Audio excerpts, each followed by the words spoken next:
শীতের বিকেলে অথবা সন্ধ্যায় অতিথি আপ্যায়নে অথবা নিজেরা খেতে ঝটপটেই এই ফুলকপির পকোড়াটা তৈরি করে নিতে পারেন কোনো রকম ঝামেলা ছাড়াই। আমি এটাকে একদম খুব সহজেই সেদ্ধ ছাড়াই কিভাবে খুব সহজে এটা তৈরি করবেন সেটা আপনাদের মাঝে শেয়ার করব। আসসালামু আলাইকুম সুপ্রিয় দর্শক, কেমন আছেন সবাই? আশা করি সবাই অনেক ভালো আছেন এবং সুস্থ আছেন।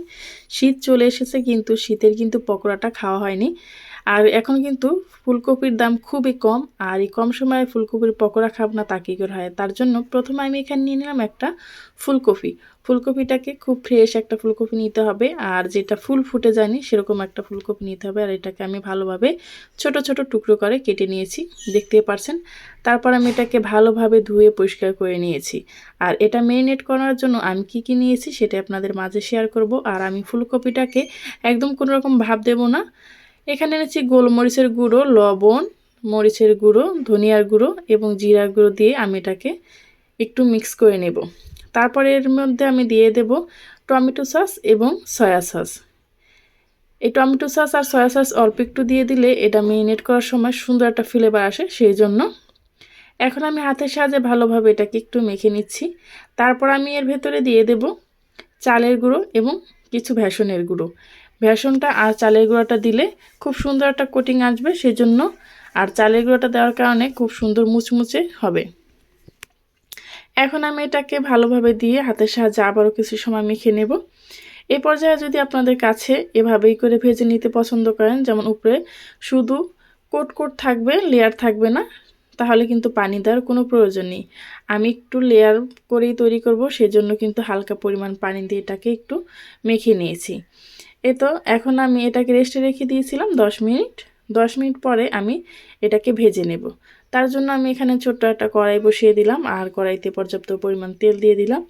এখন আমি চামচ দিয়ে একটা একটা করে দিয়ে দিচ্ছি।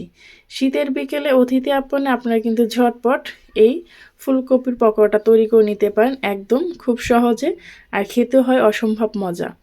অনেকে এটাকে সেদ্ধ করে তারপর এটাকে পকোড়া তৈরি করে। আমি কিন্তু আজকে ঝামেলা ছাড়াই খুব সহজেই কিভাবে তৈরি করবেন সেটা আপনাদের মাঝে শেয়ার করব।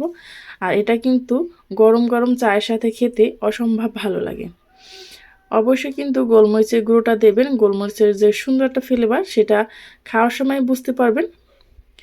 তো এখন এটাকে মিডিয়াম আঁচে রেখে ভালো করে ভেজে নিতে হবে। এটা কিন্তু হাই হিটে ভাজা যাবে না, যেহেতু আমি এটাকে সেদ্ধ করে নিয়ে নিই ফুলকপিটা।